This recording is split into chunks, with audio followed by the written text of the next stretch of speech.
I suggest we start the session.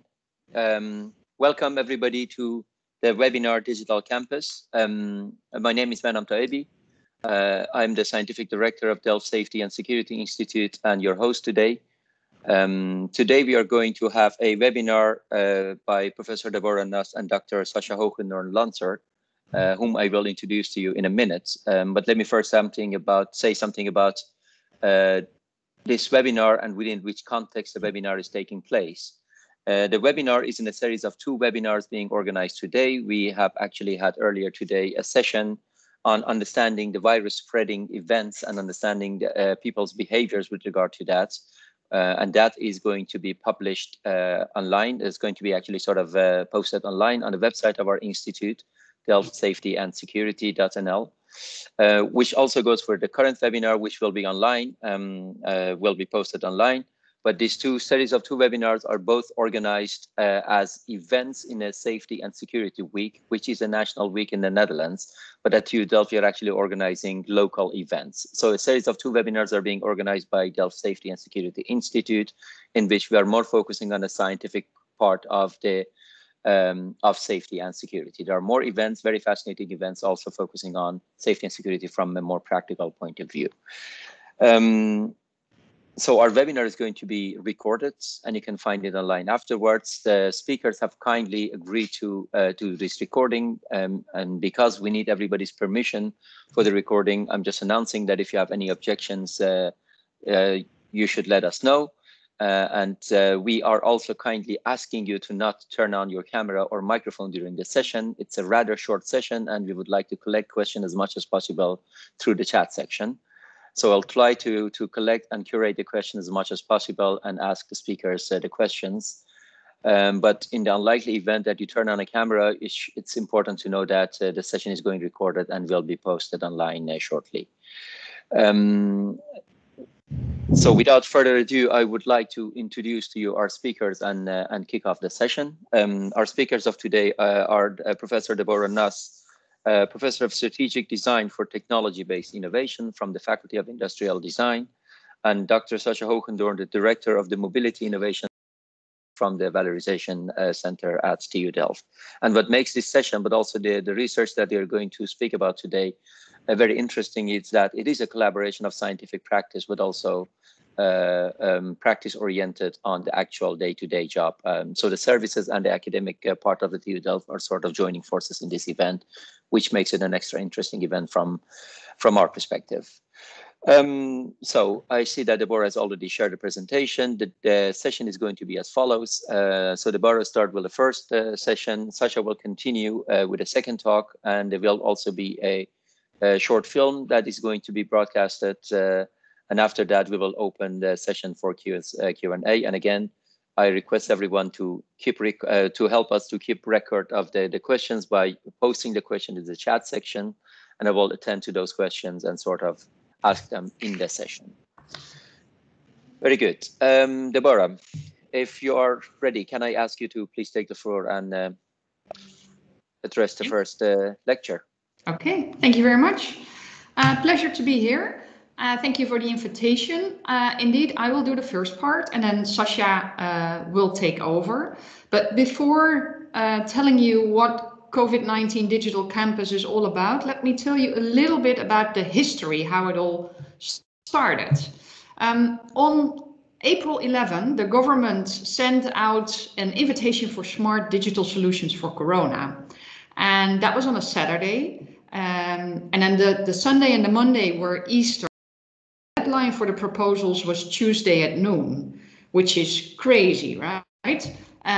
What's even crazier is that there were 750 teams who put together a proposal over Easter weekend. And TU Delft was one of them. But there were 4 topics in that invitation. And because of the enormous amount of proposals, the government decided to focus on only the first question, which was the Corona tracing app. And that basically took over the whole process. And in 3 days, they went down from 750 to 7 participants who participated in an appathon for a full weekend. And it was a very chaotic process. And then afterwards, the government decided, well, we're going to do it ourselves. Let's start from scratch. But while this happened, we had a team of 6 scientists with a high level of enthusiasm and intrinsic motivation to apply their knowledge in a meaningful way. And as the TU Delft proposal focused on question 2, 3, and 4, their proposal never materialized, but they still wanted to make their knowledge useful.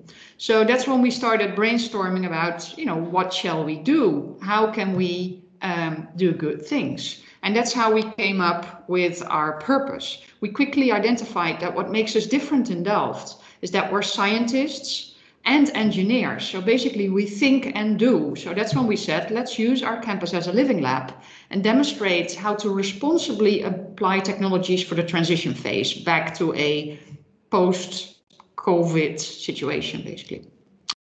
So responsibly applying technologies means taking privacy into consideration from the start. So we went for a privacy by design option. The other thing we said is, well, we want to address urgent problems, but we also want to generate new scientific insights. So the TU Delft initiated 5 task forces preparing for the new academic year. And our team was sort of a 6th team with scientists looking for new ways to solve problems using technology in novel applications. And last but not least, we said, well, everything that we do has to outlive Corona. It has to be useful now, but it needs to provide a fertile testbed for scientific research in the years to come. So we had sort of an idea what we wanted to do, but then what are the urgent problems that we wanted to address? And that was actually a big question mark. Normally, when you start with an innovation process, you start with a user need. You explore the different stakeholders, you identify the needs, and that's when you design a solution. But in this case, it was May, everything was fluid. Like everything was changing, nobody knew what the future would look like. We didn't know what our actual problems were that we were trying to solve. We didn't know what we knew and what we didn't know. So that was a big question mark. So we made some assumptions and started brainstorming and came up with lots and lots of ideas, which in the end boiled down to 4 concepts: a campus mobility dashboard, building rhythms, conversational agents, and contact networks. And those 4 concepts, even though they can be seen as individual projects, all of them become much stronger once they are combined, because they make use of the same data sources and they make use of each other's data as well. So we came up with the 4 concepts and then we had basically technology capabilities, ideas, prototypes. We showed it to different stakeholders at university to explore what the problems and the needs are that we could solve. And that's how we got feedback on potential use cases, which allowed us to fine-tune our concepts better. And then we're going to the loop as we progress. So for some of the 4, we are much more advanced in the process than for others. So for example, Sascha will go into the campus mobility dashboard. That's the project that is quite far in its development phase, whereas in building rhythms, we're still at the early stages. So I'll skip the campus mobility dashboard for now because Sascha will tell you all about it. I'd like to highlight a few things what we're doing in project 2, 3, and 4. Let's start with building rhythms.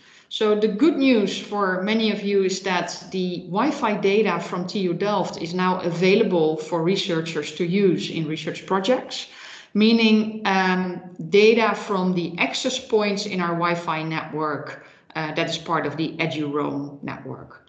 So that means we know how many devices are in a building and how that fluctuates over time.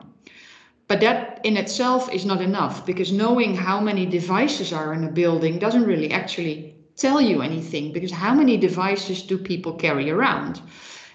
We use the Industrial Design Engineering building as a pilot study. So we're putting different data sources together. So we're matching the Wi-Fi data with the campus card check-in, check-out data. And on all our entrances, I think we have about 9 in the building, entrances and exits, we're putting counting cameras. So we now have 3 data sources to match, to figure out, can we, based on Wi-Fi data, identify how busy a building is and how many people are there and at which time. So we're basically trying to explore, is there a factor that we can apply to that number of devices to get to a number of people? And if that factor exists, is it stable over the day and over the days of the weeks and over the weeks? Meaning that in the future, maybe we can skip the campus check-in, check-out card scan, because we can use the Wi-Fi data to do that. We're also very much in the stage here of trying to figure out how meaningful is the data once we start visualizing it. So besides identifying the patterns, does showing the patterns, is that meaningful for students? And how can we use the visualization of the data for visitors in our building to critically reflect on the health risks there are, how they behave, and how we deal with data and how we use data. And we have a team of students that also thinks along, because they are a big part of our users. And very interesting feedback then comes up, grouped in this case in 3 groups. Some of the students say, yeah, well, too bad if it's too busy in the building. It's my privilege to be here today. This is my day. I'm only allowed to be here one day. I'm going to go in anyway. Or people say, well, I traveled for 1.5 hours to get here because I still live with my parents. I'm going in anyway. But we also hear students say, well, if I know it's busy when I enter the building, I might stick to the rules better. Normally, I ignore the stickers with the arrows on the floor, for example. But if I know it's busy, I pay more attention. Or if I know beforehand, I might change my planning. If I'm not going for a lecture, but to work with my team, maybe we go somewhere else or we go for another day. And we also hear comments like, so, are other students actually using our building? Because, it's our building and space is scarce, so we should be the ones allowed to use it. So we're very much in the phase, how can we use this data in a meaningful way? How do people reflect on that? And how does it allow us to influence their behavior for the better? The third project is what we call the conversational agent, which is a little bit chatbot-like, and it has 2 parts. The conversational agent very much focuses on well-being of students. So one is TrainBot, and we're going to start training the mentors at IDE starting next week or the week after. So we have second-year students being a mentor for the first-year students. And in the past, those mentors only got questions like, do I really have to buy the book? How hard do I have to study? But with the whole COVID situation, there are other things at play. And mentors are not equipped to deal with questions like, is it safe here? Or I don't dare to go to my parents in the weekends. I'm afraid of infecting them. I feel lonely. And this is a training, an interactive training in motivational interviewing, which has 4 steps, which allows those mentors to become better in what we call stress management. The second part is what we call Dandelion, which is a conversational crowd computing platform. So it's also like a chat-based interaction in an app where students could ask simple questions like, where's my next lecture? Where do I go? But we can also ask questions. So you were supposed to be at that lecture. How did you feel there? Did you feel safe? How do you experience being on campus? So wellness, safety related questions. And the idea is also that students, if they are at a place where it's too busy, they can send a notification through the chat saying too busy, send GPS, and then that notification will pop up in the dashboard that Sascha will show you later on. And the last project is where the more mathematical part of it is solving the dual viral process graph problem. Meaning, when we look at the mathematical models that predict virus spread, they assume that contact networks are constant, they're stable, but they're not. People have more contacts at certain time of the day and less on other times of the day, and we really don't know how people move, what their contact network looks like. So based on the data that we will generate in the other projects, our colleagues from AV will create new models that will allow us to be better at predicting the virus spread. So as it grew into quite a comprehensive initiative containing 4 projects with 4 faculties involved, 23 scientists. And what's also quite unique about this project is that we have a very close collaboration with the university services. So real estate, facility management, ICT, and everything is funded by the board of the Delft University of Technology. So it's really, it's interdisciplinary, it's scientists plus practical use. It's our own initiative, and so far we haven't seen any of the other universities approaching this challenge on this scale. And it's been we've come quite a lot. So what Sascha, quite far. What Sascha is going to show you in a second has been built and realized and rolled out in less than 3 months. Sascha, the floor is yours.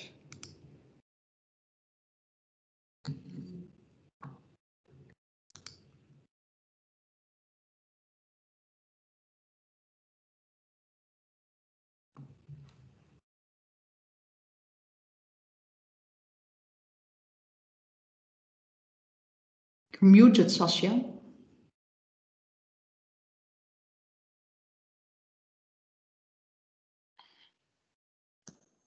Now it should be fine. Yes. Yes. Sorry. 5. Yes, now it's working. Sorry, let's start over again. The campus monitoring dashboard, the first project that Deborah introduced. Thank you for that.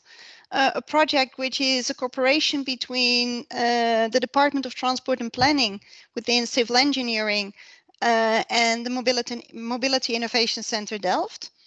Before I go into the ambitions and goals that we have, let's first look at the type of questions that COVID-19 poses for our outdoor dashboard. One of the questions that we had is, in which way do mobility patterns change due to the COVID-19 situation? Do we see changes in the way people travel to campus and on campus? For example, do they take their bike instead of public transport? We know a lot more people work from home, but how do office hours change? Do people, if they come to university, for example, come at a later and another hour than they normally do? Another question that we have had is, what is the impact of measures on flows and crowdedness on the campus? And how can we better spread staff and students in time and space? So to avoid crowdedness as much as possible. Another question is, what is the impact of advice that we provide to people on how they should travel to campus? Does it have an influence, and in which way does it influence travel behavior? Another very simple one is, do people maintain the 1.5 meter rule? And the last one, and that's the one very much related to project 4 that Deborah just presented. What are the risks of getting infected on campus? On the one hand, that has to do where people come from, how much infections you have in that area, but it also has to do with how people travel to and on campus. What was the main idea that we started from? If you want to develop measures to let people travel safer to and on campus, the first thing that you do need is insight. Where are people? how many pedestrians do you have and where, cyclists, how's public transport used, how many people travel by car. So we started from that insight, and we used state-of-the-art sensors and modeling and artificial intelligence techniques to come up with these insights. We use that for three purposes. On the one hand, it's real-time insight, so it gives you directly information on the current traffic status on campus, so you can directly act if necessary. At the same time, we look at historic information. For example, we can look how the busyness on a certain point, for example, one of the bus stops at the Makel Park, changes over the day. But we can also compare weeks and, for example, see how the different days are different with respect to the number of students that are present on campus. We can use this platform, like I said, to assess measures and different policies. For example, on campus, we've been talking about unidirectional cycle path, so people cycling in just one direction. And with this platform and the insights that we have from the different sensors and modeling techniques is that we can assess whether or not that might be a useful measure. The same if you want to introduce novel mobility service on campus, for example, system. What we have is a digital infrastructure now that we can use, not only now, but like Deborah said, after COVID, we can use this, and it will be a basis for our TU Delft Living Mobility Lab that will be used to develop for the future innovative and sustainable mobility solutions. This is an overview of our complete system. At the bottom, you see for now the different types of data that we use. What we started with is look for data that is publicly available, data that is open for everyone, and you will be surprised how much data you can find. If I look, for example, at data about traffic on freeways and the most important provincial and urban roads in the Netherlands, the data is available online, and simply to connect to our systems via an IPA. The same for real-time openings and closings of bridges. Also about all of the current locations of all of the public transport vehicles in the Netherlands. Trains, bus locations are updated every 5 seconds, and you know precisely whether or not it's stopping or driving, whether or not it's delayed, how much it is delayed. So a lot of that information is available. Secondly, we looked which data is available at university. That's the two on the left. So on the one hand, Deborah just mentioned them, the number of devices that have Wi-Fi on in a building, but also the amount of people that swiped in and out of a building. And in order to come up with the factor Deborah was talking about, we have 2 buildings completely sealed with cameras that measure everyone going in and out of the building. So on the one hand, that's industrial design. On the other hand, that will be the aula. What else do we put up with respect to sensors? We have Wi-Fi, Bluetooth, and radar sensors that can be used to measure, for example, speeds of pedestrians and cyclists, densities, so crowdedness, flows. What we also put up is 3D cameras. I'll come back to that later on because it often scares people off if I start talking about cameras, but I can assure you it's privacy proof. Now we use the cameras at locations where we expected it to be crowded, so we can see how people travel there just over a short distance in time and space. And the last part is an app, a notification app that we use, that we're going to use within 1 or 2 weeks, in which students and employees can mention voluntarily when they think it's too busy at a certain location, and also they can mention whether or not people obey the 1.5 meter rule. And if they send answers to these 2 questions to our database, they also send their Y coordinates, so we know where they posted that notification, but at the same time we don't know anything about these people. We don't have any information about their phone and about who they are. Let's come back to privacy. I think Deborah mentioned it already. What makes this project unique is the cooperation between, on the one hand, the scientists, and on the other hand, facility management, ICT, the privacy and security people at university, and they made sure that our system is fully privacy proof. So privacy by design was always at the back of our heads. I just mentioned 3D cameras. What do? On these cameras, we have software that directly uses the images to come up with what we called trajectories. Those are the tracks of people in space and time. If you look at the two pictures that you see on the right, it's the purple lines, and each purple line, if you look at the top picture, we see the platform of a bus stop near Ewi. On the platform, you see the trajectories of pedestrians, and on the top, on the cycle path, you see the trajectories of the cyclists. If you look very closely at the yellow square, you see that one purple line is going to the middle. That is a pedestrian getting into a bus. So what we use as a background here are not the true camera images, but it's just a photograph to show you where we collected these different trajectories.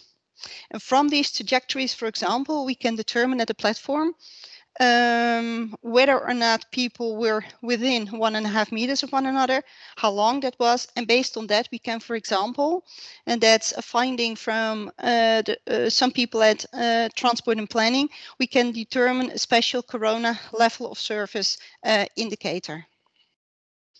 What I'm going to do now is show you a short film about the dashboard.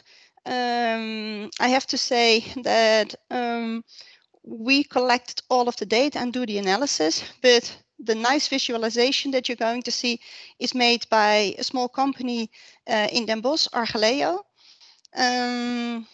Let's start. I'll talk you through it and see the level of detail on the screen in this case. What you see is not only the campus, but a full area around the campus.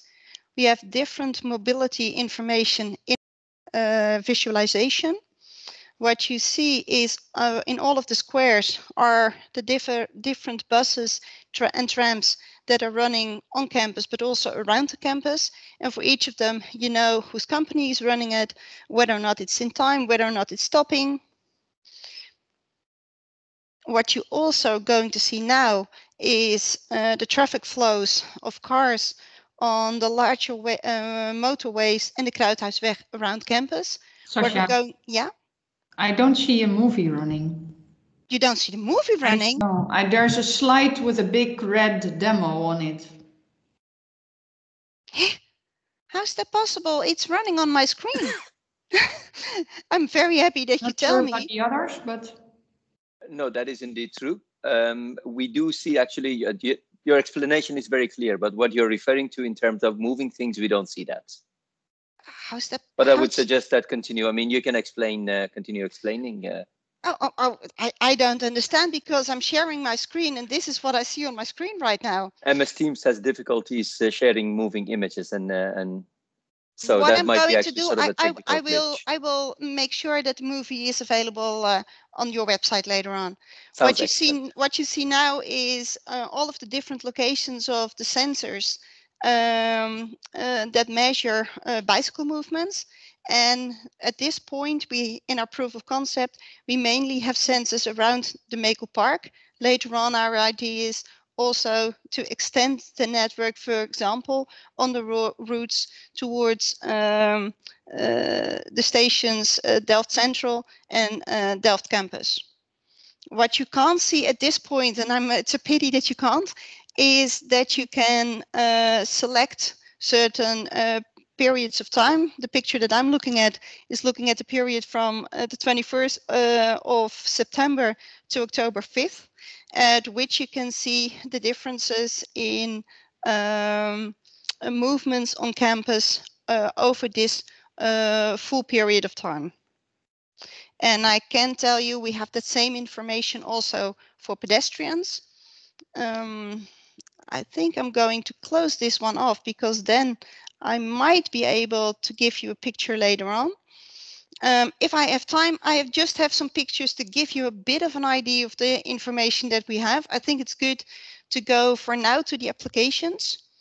We have different applications in mind for the dashboard that you couldn't see, but I'll provide the video. On the one hand, it's the operational use of the dashboard that can be used in the control room, the meldkamer that we have on campus. And what we're going to do in a short time is to train and instruct the operators in such a way that they can use the dashboard. What we like to discuss with them, but that's also something that I'd like to discuss with you as well, is what additional functionality is needed for users. In case of the control room, I can think about having short-term forecasts. So they know beforehand, okay, in 15 minutes or that time tomorrow, it will be busy. So let's take some proactive measures, but also have, for example, a beep function if something happens and it becomes crowded in a moment, then they directly get a signal. Like I said, we're also thinking about extending the dashboard towards the city of Delft and specifically the routes leading onto campus. I can imagine that managers don't have the time to look at a dashboard like this on a daily basis. So what we're going to do is that we're going to provide, for example, AVB, but we're to also present that to employees and students in the future, to make some kind of a weekly management report in which we show the developments or trends with respect to crowdedness on campus. Like Deborah said earlier, if students would know that it's crowded at a certain point, they might take that into account. So these kind of information can become handy. We can give information about critical locations. And again, what information do you think as an audience might be important to have in this case? A next step will be to, based on all of the insights that we have now, to develop applications to make our campus safer. That's more short-term and applied research, but I think it's the first step to very good make use of the data that we have collected now. And for the more longer run, to have more scientific research. And we already have started some collaborations between different faculties that use our data and use each other's expertise. Applications after COVID-19. Like I said, with COVID-19, we now have a reason to get insights into the crowdedness, but we needed that information also beforehand. So what we want also after COVID-19 is to keep the sensors up, to keep the dashboard running, and help, for example, to monitor and forecast mobility developments on around campus. We're going to get a new theater that will be opened second half of next year, Theater Willem van Oranje. It's expected that more than 1,000 people will come there per time. So what will they do with transportation? Will it induce a lot of car traffic? So we can use this monitoring system also to look at these kind of things. We get the area Schiehoevers, where we will have additional employees, additional housing. How does that have an impact on mobility? We are thinking as a university about introducing paid parking. What will the impact be of that? And at the beginning of, I think, 2023, we will have tramline 19 over campus. So how will that affect transport? Something else is improving sustainable mobility and accessibility of the campus, specifically focusing on the southern part of the campus. So we're thinking about introducing new forms of mobility. We're discussing, for example, together with Go about a bike sharing project. We think about, for the future, autonomous shuttles. We think about improving social safety on the cycling track from Delft campus station towards the campus. If you also look from the viewpoint of safety, the cycling paths were already very crowded before campus, specifically from the city center and the station towards campus, which had some problems, which caused some problems with respect to cyclist and pedestrian safety. So that's also one of the things also in the future that we can use this system for. last slide for now. Other things I leave, I think, for the discussion. Thank you. Sascha, I can, I logged in. Shall I share my screen that we can show it live? Oh, perfect. Yeah, I think that would be, the idea was nice that a movie would be fail-proof, but... Yeah.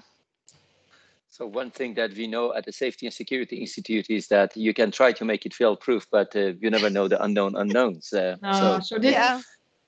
We this is will the, do adaptive governance. So let's see if you can log in and show us yeah, I logged real in. time what's happening in the system. We see your screen now.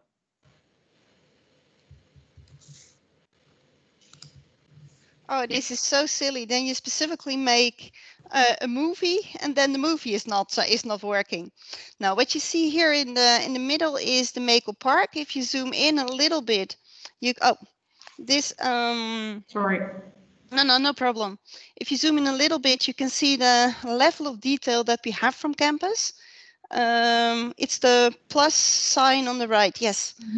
You can, so you actually see the walking path. You see the track where the buses are running. You have. It's a bit slow now because I'm also streaming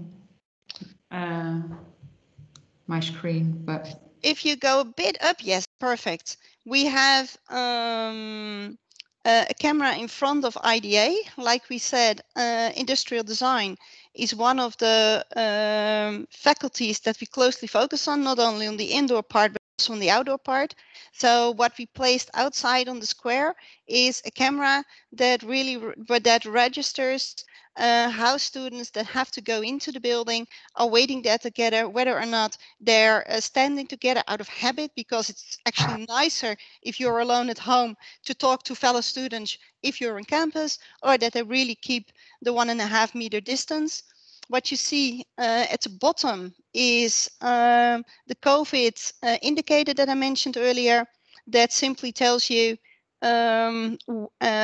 whether or not you have a risk of getting infected. The closer it is to 0, the better. And the value runs between 0 and 1. So at this point, it's relatively safe to be outside at the square.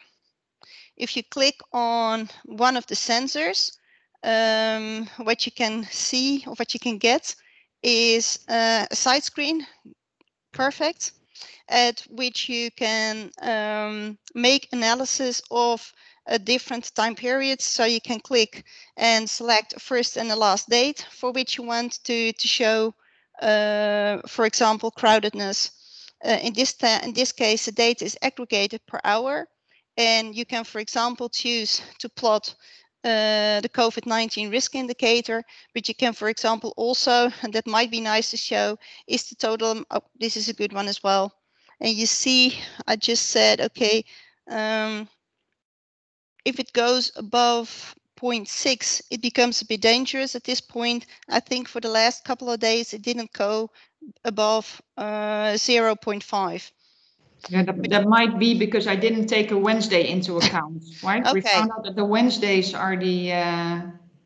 That's really funny. If this is the kind of information that you can share with university and that you can actually use, it's one of the applications, because people used to work from home more often on Wednesdays and Fridays. They put some of the classes specifically on Wednesdays and Fridays because it should be less crowded on campus. And what you see now as a result, the Wednesday and secondly the Friday are the most crowded days on campus. So if you look at totals, that's what you can see.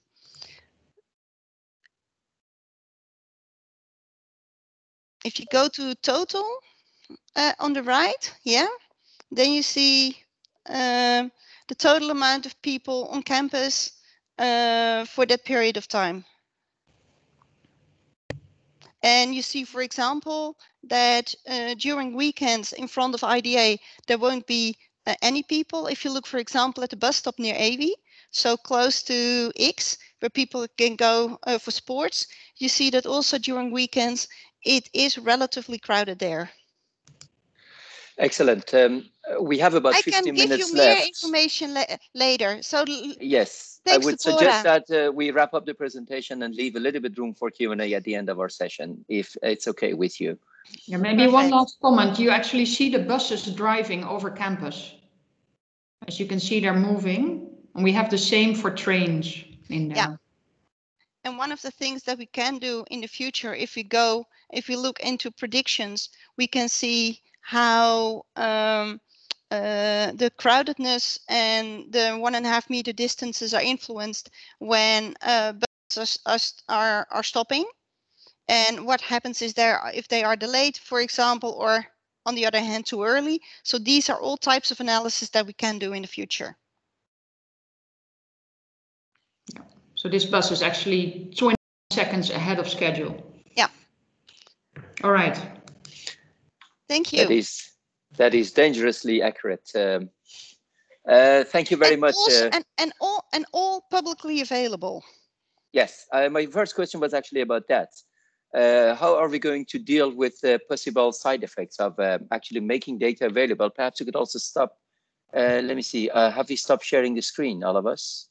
Yes. I have. So it's very fascinating, very interesting. A lot could be done. A lot could be done in the sphere of monitoring, actually behavior, in the sphere of nudging, as you were referring to. I think Deborah was also referring to a lot of nudging. So make sure that individuals behave in a certain way, but also enforcement to make sure that if there is a crowd somewhere that you could actually respond to as the university or as the authority in general.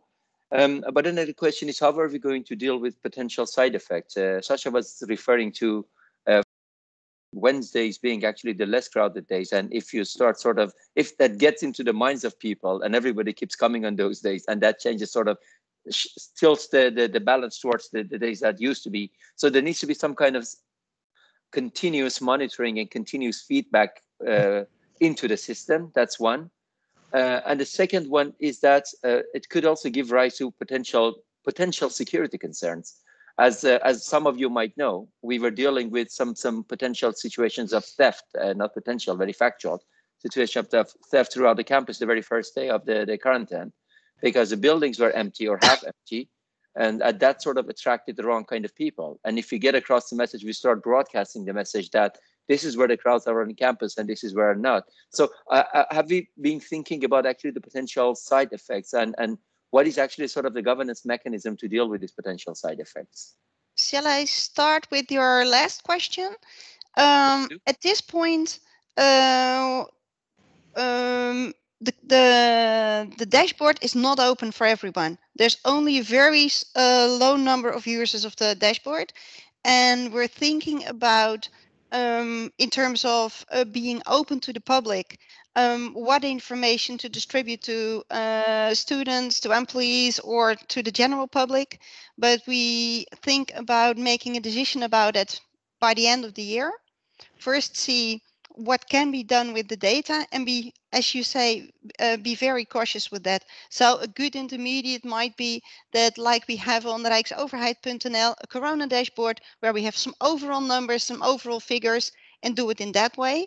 I think at the same time, the project number 2 that Deborah presented, where she is in contact. That was building rhythm. Yeah, building rhythms, where she's in contact, for example, with students to see how information about crowdedness influences here is, I think, also very important one to look at, to see what information is wanted by users and what can we safely provide.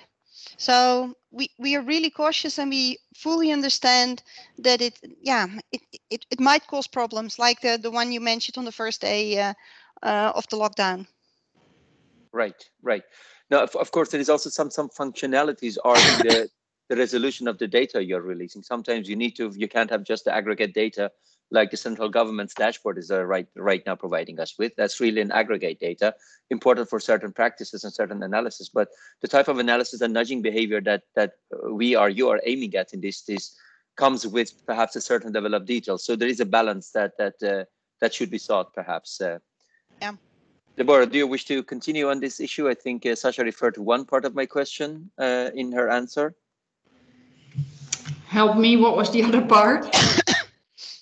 As far as I'm concerned, both parts are answered. But if you don't feel like responding to this any further, that's we could. No, I fully agree. It's you know, and I think that's also the fun of the project, right? We're figuring it out along the way because it's difficult to really understand how useful the data is until we get the data.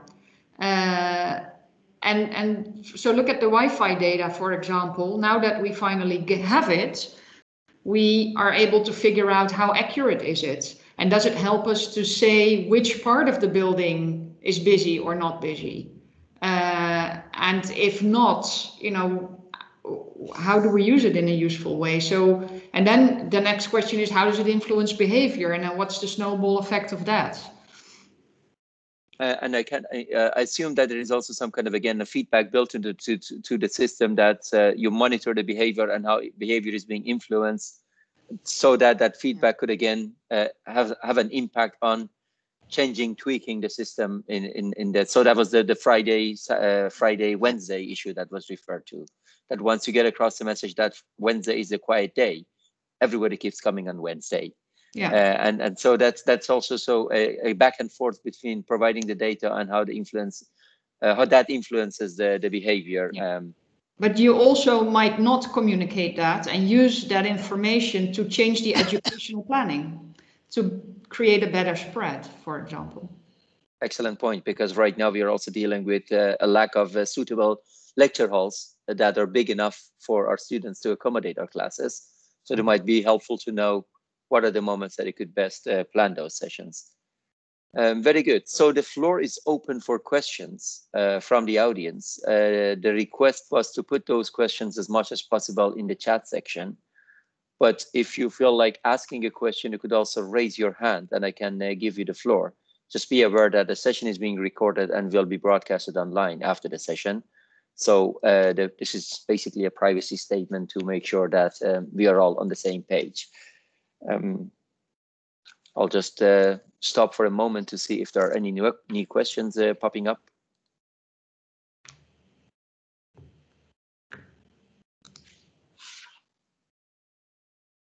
If not, I would like to continue on what Deborah said in her presentation, that everything we were presenting should outlive the corona crisis. I think that's a very important one, because I think a lot of the data as you're finding could also be of influence for later on.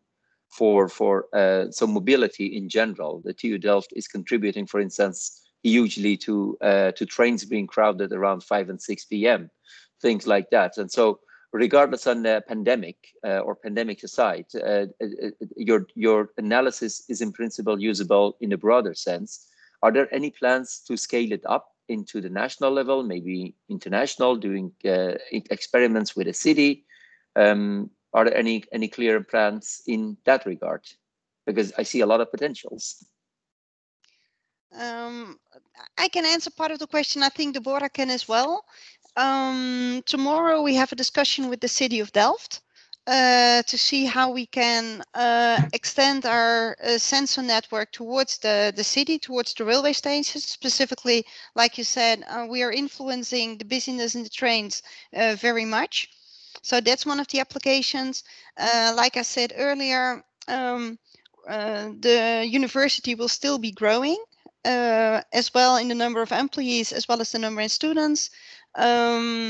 So how will that influence transportation? We see an increase in an already very crowded cycling network. So people at this point very much avoid public transport. Is that something that will stay? And what does that mean? Does we have to redesign part of campus and make more rooms for cyclists, for example? Do we have to build additional cycling parts? There is a new initiative in the city of Rotterdam, the Resilient Delta Institute. That's a cooperation between Erasmus University, Erasmus Medical Center, and Delft University. They have seen our dashboard and think about extending the dashboard to Rotterdam as well. And we have the same discussions at this point with the City of Amsterdam. So there are already people looking at a dashboard and seeing which parts they can use, which data they have available, and how to use it also after COVID. Excellent. Those are exactly the type of things I was thinking about, because the municipalities, the larger municipalities, were the ones dealing with the large infection rates. The city of Rotterdam, Amsterdam, The Hague, those were the infection hotspots, and these kind of data would have been actually very, very helpful for the municipality from the enforcement point of view to try to avoid any hotspot or any number of people too close to each other. I see a question coming in. Yes, and the answer, so the Perhaps question is, can't we use the unique net IDs on the Wi-Fi network to identify how many people are in the building? The answer is yes, you could, but we're not allowed because indeed it violates the privacy too much, because then we would know actually which students or which employee is in the building. And of course you could, but we decided not to, because it's also and by the way, it's not fail proof, because not everybody uses their mobile on the EduRoam, and if their laptop is not connected, then that person doesn't pop up as well in the network. We might get a little bit into too many details, but the engineer in me spoke again and said that perhaps you could also identify the identical net IDs without registering the net IDs.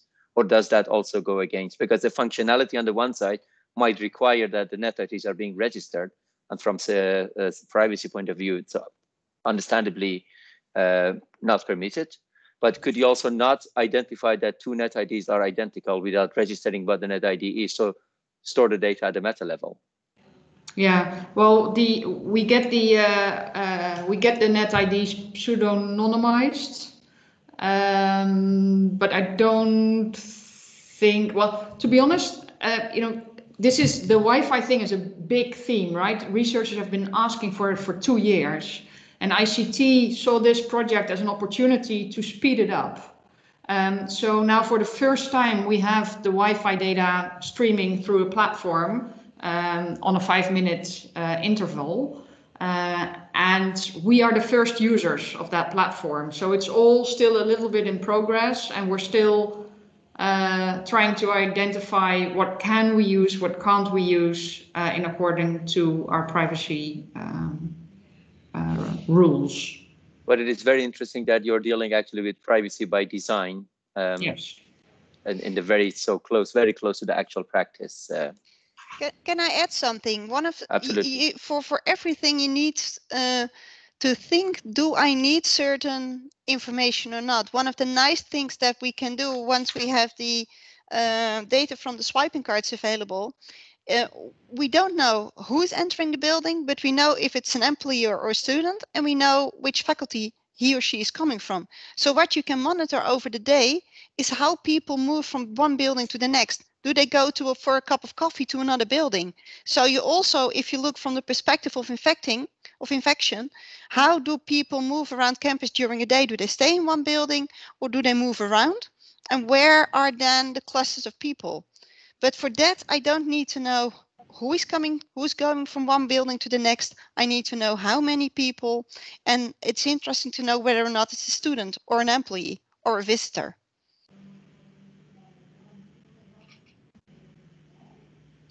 Very good. Thanks very much, Sascha. A new question has come in regarding actually compliance with the 1.5 meter regulation. Based on the visual data, could you see, do you already track that, and could you potentially see to what extent that 1.5 meter distancing rule is being respected and complied with? Like I showed you earlier, the purple lines on the picture, those are trajectories. So that's the location of a person in time and space. And you can precisely measure how far these lines are from one another and for which time.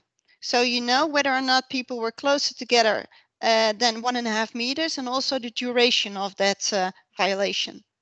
And that Okay. information you can use. And that's also one of the things that we use to come up with the Corona level of service indicator. So that's based on the busyness, but also based on the duration of the interaction between people.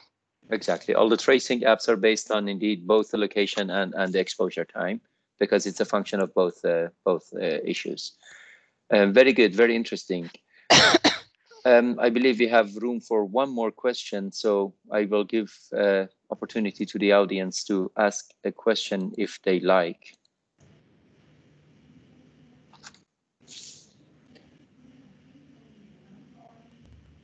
If not, I would like to thank both speakers very, very much for their presence here and for being with us. I would like to thank the audience and the presentation plus the video that Sascha has prepared for us will be online. So the webinar, the presentation and the video, the three of them will be online at the website of our institute. That's delftsafetyandsecurity.nl. If you go to the webinar section, you can find them. And I would like to also invite everybody to consider the other activities of the Safety and Security Week. So there is a lot more that will take place in the coming days. Thank you again, Deborah Nas and Sascha Hoogendoorn. Thanks for being with us, and we hope to see you soon, and best of luck with this very fascinating project. Have a great day. Okay, thank Thank you. Thank you. Bye-bye.